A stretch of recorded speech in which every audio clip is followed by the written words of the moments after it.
asalaamaaleykum wa rahmatullah. jenn soxnaa ngi nii soo xam ni dafa feebar bu metti muy cancer de sang.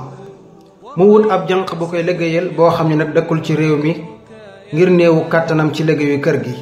waaye benn semaine dong moom soxna si seetlu ni janq bi kat day jaabante ca wanag wi lu bari lool te it bu fa duggee dafa yàgg. mu am ci jaaxle daal di woo janq bi laaj ko sababu dugg ci duus bi lu bari ak yàgg gi mu fa yàgg. ci la janq bi tàmbali di jooy soxna si gën a amuk jaaxle. ci la ko janq bi ne ko yaay man dey bi ma amee doom ak léegi yàggul ci 20 fan dong lay toll waaye biñ ma woowee xamal ma ni bëgg ngëb liggéey ci laa nangu ngir soxla xaalis dundal sama doom ak samay wayjur. waaye nag yàgg gi ma yàgg ci biir wanag wi samay ween day fees dell ak soow ma fay yàgg ngir di ko bés mu wàcc ndax mu mën a wayaf. soxna si nag daa di amuk yërmande lool cib xolam daa di jënd billet boo xam ni mën naa yóbbuwaat soxna si ca dëkkam. daa di calculer lim koy fay ci weer ba mat 2 at dajale xaalis bi yépp woo janq bi ni ko lii mooy li ma waroon a fay diirub 2 at jël ko nga jël billet bi dem sa dëkk nga nàmpal sa doom dundal say njaboot.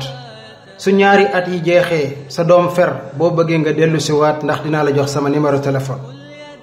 ci la janq bi jëlee avion daal di ñibbiwaat ci seen dëkk. soxna si nag delluwaat hôpital di jële ay rendez-vous. ba mu yeggee nag docteur yi xool ko waaye nag gisaatuñ ci moom feebar ba. ñu am ci jaaxle lool muy mbetteel ci ñoom. ñu wax ko docteur bu mag bi docteur bi ne ko kon faw nga defaat analyse ay yoon. bi nu defee analyse ay yoon ñu gis ni kat feebar bi jeex na ci moom gisatuñu ko. docteur bu mag bii nag jëlal ko boppam di ko xoolal boppam jël mboole mi kayit yi mu am ci résultat yi yépp waaye nag gis na ni feebar bi jeex na ci moom tàkk. mu jaaxle lool laaj ko nag foo fajoo ak foo jaar. soxna si ni ko fajuwuma fenn waaye jàng naa ci yonent bi sallallahu alayhi wa sallam ni na ngeen di faj seeni feebar ak sarax. kon nag soxna si wér na ci feebar bi ngir sarax boo xam ne sarax na ko janq bii nga xam ni ku néew kàttan la.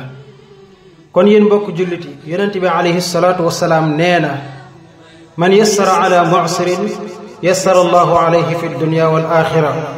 nee na képp ku yombalal sa mbokkum jullit lu jafe yàlla yombal say mbir àdduna ak alaaxira. yonent bi waxaat ni wallahu fi awni al abdi maa kaana al abdu fi awni axiihi. nee na yàlla di dimbale ab jaamam feek jaamam bi mi ngi dimbale mbokkum jullitam. kon nag képp ku dimbale sa mbokkum jullit yàlla dimbale la. wassalaamu aleykum wa rahmatullah.